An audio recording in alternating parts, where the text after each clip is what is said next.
আজকে সবাই মিলে ঘুরতে। আসসালামু আলাইকুম বন্ধুরা, সবাই কেমন আছেন? আশা করি সবাই ভালো আছেন। অবশেষে আমরা এসে পৌঁছাইলাম সেই রিসোর্টে। এই রিসোর্টটা আমাদের কোম্পানি থেকে বুকিং করা হয়েছে মোটামুটি এক সপ্তাহের জন্য আর কি। তো দুঃখের সাথে জানানো হইতেছে আমরা এক সপ্তাহের জন্য আসতে পারি নাই, আমাদের ডিউটি আছে। আমরা ওই রকম ভিআইপি পারসন না, সো অনলি ওয়ান ডে, একদিনের জন্য আমরা এই জায়গায় আছি। অবশ্যই আপনাদেরকে সব ঘুরে দেখানোর চেষ্টা করব।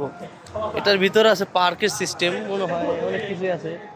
যাই হোক, আপাতত আমরা ভিতরে ঢুকি নাই, ঢুকবো, কিছুক্ষণ পর ঢুকবো। সালামু আলাইকুম। ভাবলাম যে বাহির দিয়ে একটু হাঁটাহাঁটি করি।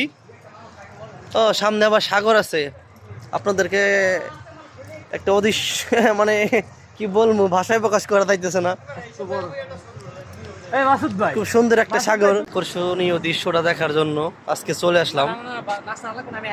দেখেন, এই সেই লোহিত সাগর। এই সাগর নিয়ে অনেক ঘটনা আছে, অনেক স্টোরি আছে। দুঃখের বিষয়, ভিতরে যাওয়ার মতো কোনো অপশন নাই, এর জায়গায় নোটিশ বোর্ড লাগানো আছে।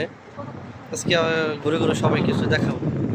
কি পরিমাণ ঢেউ ভাই, ও মাই গড, ইমেজিং ইমেজিং, দেখার মতো। ও মাই গড, আল্লাহ, এত বড় বড় ঢেউ। আহা, এই সাগরটা গিয়ে পৌঁছাইছে মাসরি, মিশর, যাকে বলে মিশর। আমাদের এই জায়গায় এক কন্টেন্ট ক্রিয়েটর ভাই আছে, সে কন্টেন্ট ক্রিয়েট করতেছে।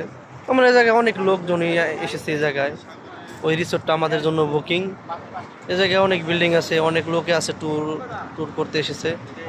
আছে আমার কাঙ্ক্ষিত সিনিয়র সুপারভাইজার, সে আমার ডিপার্টমেন্টের সিনিয়র একজন ভাই। সেই সাথে আছে আমাদের অনেক সাঙ্গপাঙ্গ বন্ধু বান্ধবেরা। যাই হোক, আশা করি আস্তে আস্তে সবাইকে পরিচয় করিয়ে দেবো। আবার দিয়ে হাওয়া যেতে পারলে অনেক ভালো হইতো।